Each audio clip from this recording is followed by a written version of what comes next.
প্রিয় শিক্ষার্থী বন্ধুরা, কেমন আছো তোমরা? আশা করি আল্লাহর রহমতে তোমরা ভালোই আছো। আমিও তোমাদের দোয়ায় এবং আল্লাহর রহমতে বেশ ভালো আছি। তা আজকে তোমাদের পদার্থবিজ্ঞান পঞ্চম ক্লাসে অর্থাৎ ভেক্টরের পঞ্চম ক্লাসে তোমাদের সকলকে স্বাগতম। আজকের ক্লাস উপস্থাপনার দায়িত্বে বরাবরের মতো আছি আমি মোহাম্মদ নজরুল ইসলাম, প্রভাষক পদার্থবিজ্ঞান, বঙ্গবন্ধু কলেজ, রাজশাহী। আজকে তোমাদের সাথে আমার এই ভেক্টরের পঞ্চম ক্লাস। এর আগে তোমাদের সাথে 5টি ক্লাস সম্পন্ন হয়েছে। তো এর আগের ক্লাসগুলোতে আমরা যেটা দেখেছি তার ধারাবাহিকতায় আজকে আমরা ভেক্টর গুণন নিয়ে আলোচনা করব। অর্থাৎ ভেক্টর গুণন অর্থাৎ আমাদের ভেক্টর রাশিগুলোর যে গুণগুলো হয়ে থাকে সেই গুণগুলো সম্পর্কে আজকে আমরা আলোচনা করব। তাই আজকের ক্লাসে আমাদের ভেক্টর গুণনের থেকে আমরা জানতে পারি যে ভেক্টর গুণনকে দুইটি অংশে বিভক্ত করা হয়। অর্থাৎ একটা হচ্ছে স্কেলার রাশির সাথে একটা ভেক্টর রাশি, আর একটা হচ্ছে ভেক্টর রাশির সাথে ভেক্টর রাশি। তো আমাদের স্কেলার রাশির সাথে ভেক্টর রাশি নিয়ে আজকে আলোচনা করব না। আমরা যেটা করব সেটা হচ্ছে ভেক্টর রাশির সাথে ভেক্টর রাশি। অর্থাৎ ভেক্টর রাশি একটা ভেক্টর রাশিকে আরেকটা ভেক্টর রাশি দিয়ে গুণ করলে সেটা কিরকম হয় সেটা দেখব। সেইটা জানার জন্য আমাদের দেখো ভেক্টর রাশি অর্থাৎ এই ভেক্টর গুণনকে প্রথমে দুটো করা হলো যে স্কেলার এবং ভেক্টর রাশি, পরে হলো ভেক্টর রাশি গুণন ভেক্টর রাশি। তো এই ভেক্টর রাশির সাথে ভেক্টর রাশি যেটা আমাদের আজকের আলোচনা বিষয় সেটা হচ্ছে যে ভেক্টর রাশির সাথে ভেক্টর রাশির গুণগুলো আমাদের দুইটা ভাবে করে থাকি। একটা হচ্ছে ভেক্টরের সাথে ভেক্টর গুণ ডট গুণন হিসাবে, অর্থাৎ এটাকে আমরা বলে থাকি ডট গুণন বা স্কেলার গুণন। আরেকটা হয়ে থাকে সেটা হচ্ছে ভেক্টরের সাথে ভেক্টর ক্রস গুণন, সেটা হচ্ছে ক্রস গুণন বা ভেক্টর গুণন নামে পরিচিত। তোমরা হয়তো বলতে পারো যে এর আগে ক্লাস 9-10 এ পর্যন্ত তোমরা যেটা দেখেছো সেটা হচ্ছে যে এই ডট চিহ্ন এবং আ এই ক্রস চিহ্নর মধ্যে তেমন কোনো পার্থক্য ছিল না। অর্থাৎ এই ডট হোক বা এই ক্রস হোক এটার মধ্যে তেমন কোনো পার্থক্য ছিল না। কিন্তু আমাদের ভেক্টরের চ্যাপ্টারে এইটা বড় ধরনের একটা ফ্যাক্ট। অর্থাৎ যদি কোথাও ডট থাকে এবং কোথাও ক্রস থাকে সেটা ২ ধরনের মান বের করা হয়ে থাকে। সেটা আমরা যেটা দেখব যে তাহলে আজকের এই ক্লাসের ফলে অর্থাৎ এই ক্লাস থেকে আমরা কি, কি জানতে পাবো? আ সেটা হচ্ছে দেখি যে এই ক্লাস শেষে তোমরা যেটা জানতে পারবে সেটা হচ্ছে ভেক্টরের ডট গুণন সম্পর্কে বলতে পারবে। এরপর হচ্ছে ডট গুণন নির্ণয় করতে পারবে। এরপরে হচ্ছে ভেক্টরের ডট গুণন সম্পর্কিত সমস্যার সমাধানগুলো করতে পারবে তোমরা। এরপরে ভেক্টর এবং স্কেলার রাশির পার্থক্য ব্যাখ্যা করতে পারবে। অর্থাৎ এই ৫ টি অর্থাৎ আ ড ড ভেক্টর ডট গুণন সম্পর্কে তোমরা আসলে আলোচনা করতে পারবে এবং সম্পূর্ণভাবে বলতে পারবে।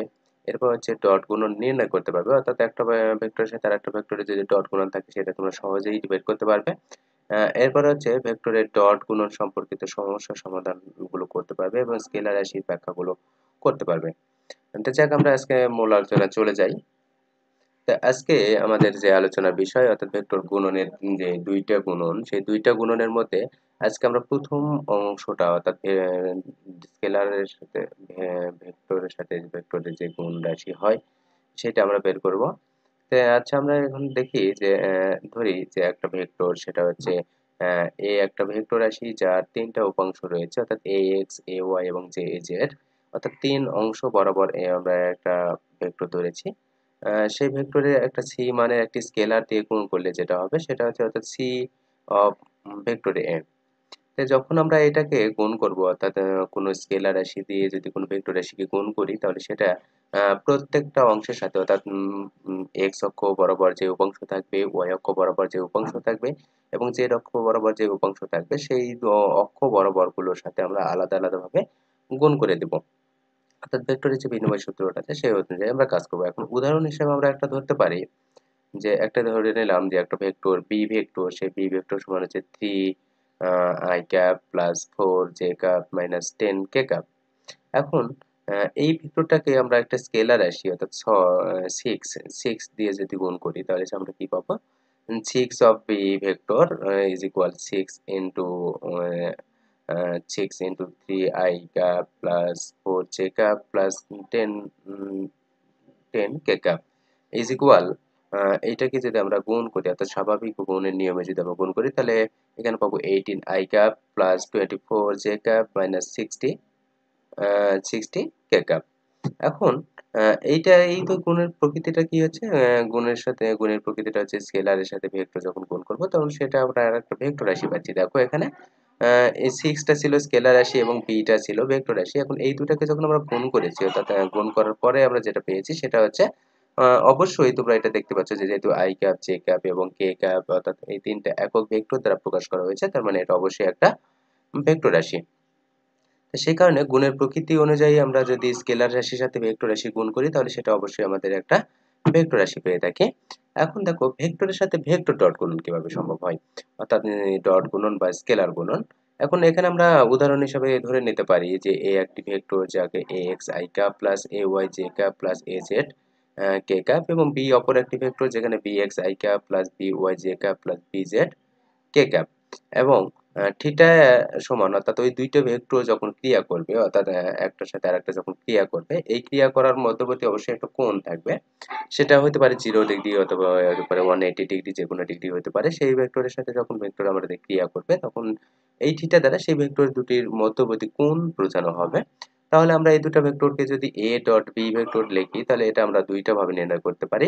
দেখো এখানে modulus a vector plus into modulus b vector into cos theta, এটা এক ধরনের। আবার হচ্ছে ax bx plus ay by plus az bz এই ধরনের একটা, অর্থাৎ আমরা ভেক্টর ডট গুণন দুইটা নিয়মে সম্পন্ন করতে পারি। প্রথম নিয়মটা হচ্ছে ওই ভেক্টরগুলোর মান নির্ণয় করে তাদের দ্বারা, এবং আবার ওই ভেক্টরগুলোকে আমরা গুণ করে। তো এই দুটো কখন তোমরা কাজে লাগাবে? যখন দেখো যখন তোমরা অঙ্ক করতে যাই দেখবে যে কোনো ভেক্টরের শুধু মান দেওয়া আছে, অর্থাৎ একাধিক ভেক্টরের মান দেওয়া আছে এবং তাদের মধ্যবর্তী কোণগুলো জানা থাকবে, অর্থাৎ কোণ দেওয়া থাকবে। তাহলে এই ধরনের যখন সমস্যা দেখা দিবে, অর্থাৎ যখন ভেক্টরের মান দেওয়া থাকবে ভেক্টর না দিয়ে, একটা ভেক্টর একাধিক ভেক্টরের সরাসরি না দিয়ে ভেক্টরের মান দেওয়া থাকবে এবং তাদের মধ্যবর্তী কোণ দেওয়া থাকবে, তখন আমরা modulus a vector plus into modulus b vector এবং cos থিটা এই সূত্রটা কাজে লাগাবো। আদারওয়াইজ আমরা যখন ভেক্টরের অভিক্ষেপগুলো জানা থাকবে, অর্থাৎ একটা ভেক্টরকে পূর্ণাঙ্গভাবে যখন প্রকাশ করা থাকবে, সেটা হতে পারে দ্বিমাত্রিক ক্ষেত্রে অথবা একমাত্রিক ক্ষেত্রে অথবা ত্রিমাত্রিক ক্ষেত্রে, যে কোনো ক্ষেত্রেই হোক না কেন, সেটা যদি আমাদের ভেক্টরের অভিক্ষেপ অর্থাৎ ভেক্টর প্রকাশ থাকে তাহলে সেটার ক্ষেত্রে আমরা দ্বিতীয় সূত্রটা কাজে লাগাবো, অর্থাৎ ax bx plus ay by plus az bz। এখন এই গুণটা যখন আমরা ভেক্টরের সাথে ভেক্টর আসি একটা ডট গুণন করছি, তখন আমরা এখানে কি যেটা হচ্ছে যে vector dot vector is equal কি হচ্ছে একটা স্কেলার রাশি। তো সেই কারণে এটার অপর একটা নাম হতে পারে স্কেলার ভেক্টর গুণন। এখন দেখো এখানে আরো একটা জিনিস, দেখো এই ভেক্টরের সাথে ভেক্টরের যখন ডট গুণন করব, অর্থাৎ ভেক্টরের যত মান এবং তাদের মধ্যবর্তী কোণ জানা যাবে, তখন আমরা আগের স্লাইডে দেখলাম যে a modulus a vector modulus b vector cos theta এই দিয়ে ডট গুণন করতে পারবে। এখন যদি আমরা কিছু উপাংশ ভেক্টরে যদি সরাসরি মান না দিয়ে উপাংশ আকারে দেওয়া থাকে তাহলে এর প্রয়োজন হবে কি আমাদের তৃতীয় সূত্রটা, অর্থাৎ আমাদের সেই দ্বিতীয় সূত্র যেটা আমরা দেখলাম যে ax plus ay plus az, অর্থাৎ এইভাবে একটি ভেক্টরে তিনটি উপাংশ বা দুইটি উপাংশে যদি দেওয়া থাকে তাহলে আমাদের এই দ্বিতীয় সূত্রটা কাজে লাগবে। কোন সূত্রটা? যে সূত্রটা আমরা প্রথম স্লাইডে দেখলাম, যে দ্বিতীয় সূত্রটা। সেই ক্ষেত্রে এখন a ভেক্টর তো এখানে ধরে নিচ্ছি যে a একটি vector ax i cap plus ay j cap plus az k cap, b অপর একটি vector bx i cap plus by j cap plus bz k cap. এখন যদি এই দুটোর মধ্যে যদি আমরা ডট গুণন করে রাখি, অর্থাৎ a ডট b, তাহলে ax i এখানে প্রথমটা দেখো ax দিয়ে এই পুরো bটাকে গুণ করব, ay j এর সাথে পুরোটা গুণ করব এবং az b k এর সাথে পুরোটা গুণ করব।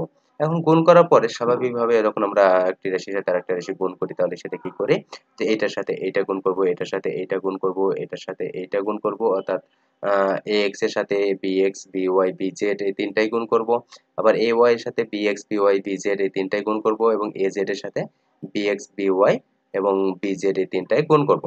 এখন এই দুটাকে যখন আমরা গুণ করব তখন ফাইনালি আমরা যেটা পাবো যে ax bx i dot i plus ax by I dot Jacob plus ax bz I dot k plus a y b x যে এভাবে আমরা গুণটা করতে পারবো। এরপরে ফাইনালি দেখো আমাদের এখান থেকে যেটা পাবো সেটা হচ্ছে A dot B A dot B এর মান ফাইনালি আমরা যেটা পাবো A x B x plus A y B y plus A z B z. এটা কেন?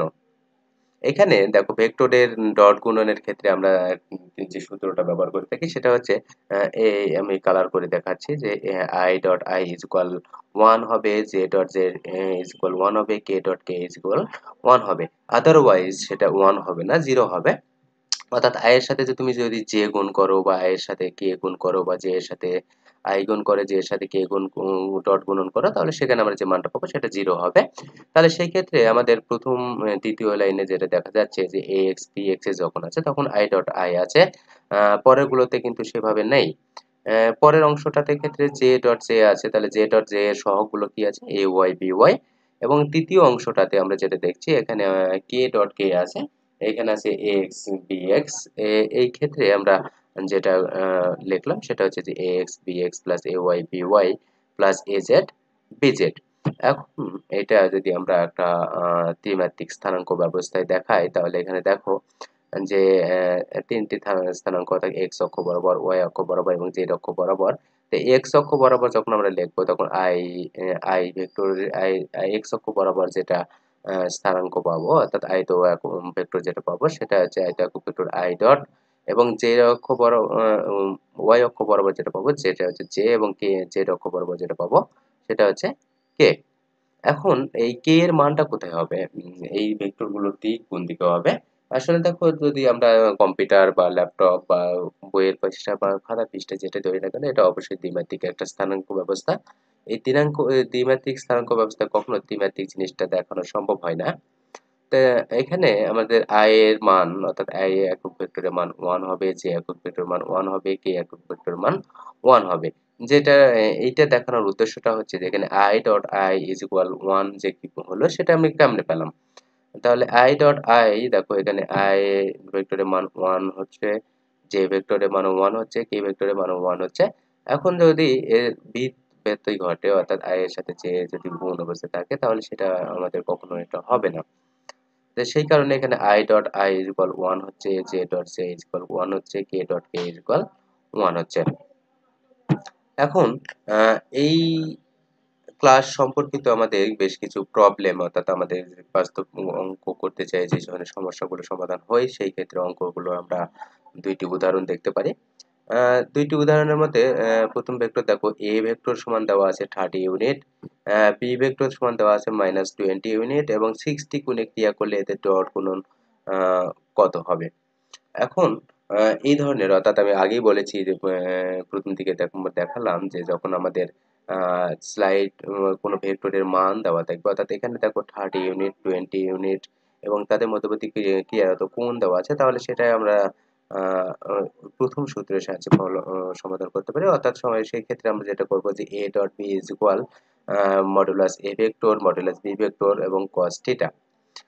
এই সূত্রগুলোর সাহায্যে আমরা সেই সমাধানটা করতে পারবো। তাহলে এখানে দেখো যে আমাদের a ডট b এর মান আমরা খুব সহজেই বের করতে পারি যে মডুলাস a ভেক্টর অর্থাৎ আমাদের এখানে যে a ভেক্টরের মান দেওয়া আছে কত 30 ইউনিট, এবং b ভেক্টরের মান দেওয়া আছে -20 ইউনিট, এবং cos থিটা অর্থাৎ এই দুটোর মধ্যবর্তী কোণ যেটা দেওয়া আছে সেটা হচ্ছে আমাদের থিটা দেওয়া আছে। তাহলে cos 60 ডিগ্রি, এখন cos 60 ডিগ্রি মান সাহায্যে অর্থাৎ এই রাশি থেকে তোমরা খুব সহজেই আমরা যেটা বের করতে পারি অর্থাৎ দেখো cos 60 ডিগ্রি মান কিন্তু আমাদের 1, সেই কারণে এখানে সরি cos 60 ডিগ্রি মান আমাদের হাফ। তাহলে এখানে দেখো 30 ইন্টু 20 ইন্টু যদি হাফ হয় তাহলে সেটা সমান আমরা দেখতে পারি যে 300 ইউনিটস।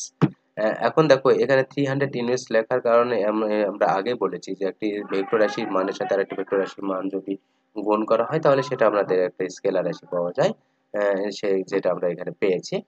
এখন দ্বিতীয় আরেক ধরনের সমস্যা পাওয়া যায় যেখানে আমাদের ভেক্টরের যে উপাংশগুলো দেওয়া থাকে অর্থাৎ ভেক্টর প্রকাশ করা থাকে। সে এখানে যেমন আমরা a একটা ভেক্টর ধরেছি 30i মাইনাস 100k, ও বি একটা ভেক্টর দেখছি যে 3i প্লাস 4j 10কে এই দুইটি ভেক্টরের মধ্যে ডট গুণনের মান কত হবে। এই ধরনের সমস্যার সমাধানের ক্ষেত্রে আমরা দ্বিতীয় সূত্রটা কাজে লাগাবো।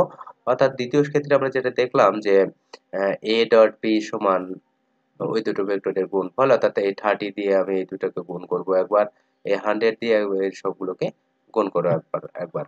তো এখানে দেখো যে এইটার সাথে আমরা এটা গুণ করে যেটা পাবো সেটা আমরা i পাবো। আবার এটার সাথে এটা করলে সেটা কিন্তু আমাদের i ডট i হচ্ছে না, সেই কারণে আমরা এখানে দেখাইনি এটা, যে এটা সরাসরি আমাদের 0 মান হচ্ছে। অর্থাৎ i এর সাথে 4 যখন করব তখন সেটা 0 হচ্ছে, প্লাস এখন দ্বিতীয় ক্ষেত্রে দেখো যে এটার সাথে যখন আমি এটা গুণ করব বা এটার সাথে যখন এটা গুণ করব তখন সেটা আমাদের মান পাচ্ছি।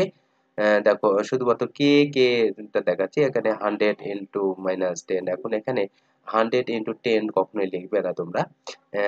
কারণটা হচ্ছে যে যদি কোনো একক ভেক্টরের বাম দিকে যে সংখ্যাটা থাকে সেই চিহ্ন সহ সেটা আমার তার সহগ হয়। তো এখানে কে এর মানটা -100, কে এর সহগটা হচ্ছে -100 এবং এখানে কে এর সহগটা হচ্ছে -10। সেই কারণে এখানে আমি -100 ইনটু -10 লিখেছি। আর অন্যান্যগুলো দেখায়নি। এখানে কিন্তু আমরা একটা জিনিস খেয়াল করে দেখো যে প্রথম ভেক্টরের ক্ষেত্রে কিন্তু j এর মানটা দেওয়া নাই। কিন্তু আমি এখানে কিন্তু লিখেছি 0 ইনটু 4। এর কারণটা হচ্ছে এখানে যদি কোনো ভেক্টরের মান দেওয়া না থাকে সেটা তুমি 0 ডট ওই একক ভেক্টরটা নিবে। তো এখানে তাহলে 0 ডট এটা এখান থেকে আমরা যে মানটা পেলাম সেটা হচ্ছে 90 প্লাস 0 প্লাস 1000 ইজ ইকুয়াল হচ্ছে 1019। তো আজকে এই পর্যন্তই। আজকে তোমার সকলকে ধন্যবাদ জানিয়ে আমাদের সবার ক্লাসটা শেষ করছি। ভালো থাকো সবাই, সুস্থ থাকো। আল্লাহ হাফেজ।